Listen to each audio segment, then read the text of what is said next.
कुछ ही वक्त पहले हमें पता चला था कि हमारे बीटीएस के मेंबर शुगा का जो केस है वो पुलिस के हाथ से निकलकर अब प्रोसिक्यूशन के हाथों में चले गया है। यानी दोस्तों प्रोसिक्यूशन मतलब वो कोर्ट के जजेस जो कि अब डिसाइड करेंगे कि शुगा को इस केस में सजा मिलनी चाहिए या फिर नहीं, कितनी गहरी कितनी बड़ी सजा मिलेगी या फिर नहीं मिलेगी, शुगा गुनहगार है या फिर नहीं है, ये सब कुछ प्रोसिक्यूशन वाले ही डिसाइड करेंगे और उसके बाद फाइनल स्टेटमेंट देंगे शुगा के केस के ऊपर। लेकिन दोस्तों अभी तक हमें शुगा के केस के बारे में क्या क्या पता चला है और इसके बेसिस पर प्रोसिक्यूशन हमें क्या रिजल्ट दे सकते हैं, क्या स्टेटमेंट दे सकते हैं और कब तक देंगे, वो जानने के लिए चैनल को जरूर सब्सक्राइब कर लो और बेल आइकन को प्रेस कर दो। साथ ही साथ अगर आप मेरे साथ बीटीएस की सबसे मजेदार वीडियोस को एंजॉय करना चाहते हो तो हमारे चैनल एडुफैक्ट्स रिएक्शन को सब्सक्राइब करना बिल्कुल भी ना भूलना, जिसका लिंक डिस्क्रिप्शन में आप सभी के लिए दिया हुआ है। तो दोस्तों कुछ वक्त पहले पुलिस ने अपनी स्टेटमेंट में बोला था कि उन्हें शुगा से जो भी जांच पड़ताल करनी थी, जो भी पूछताछ करनी थी, वो सब उन्होंने कर ली है।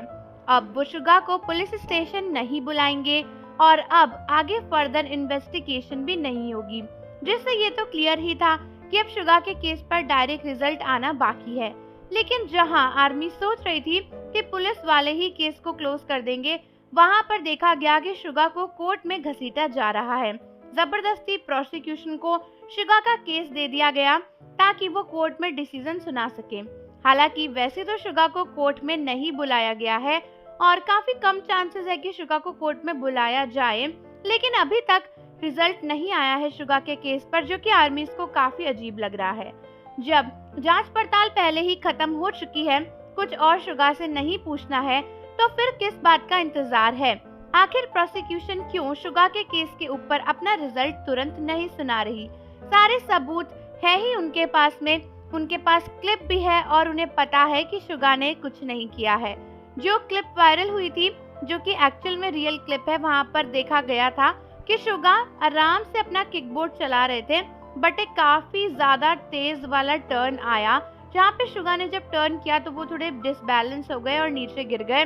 उन्होंने किसी को भी चोट नहीं मारी थी, कोई भी प्रॉपर्टी पर नुकसान नहीं पहुंचाया था, इसीलिए शुगा ने कुछ भी ऐसा नहीं किया जिसके लिए उन्हें सजा दी जाए।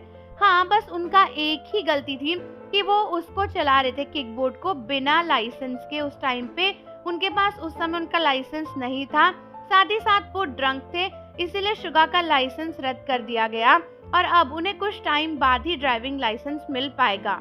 तो इन सारी बातों को सोचकर तो यही समझ में आता है कि शुगा को कोई भी सजा ज्यादा बड़ी नहीं मिलनी चाहिए, क्योंकि ऑलरेडी उनका लाइसेंस रिवोक कर दिया गया है।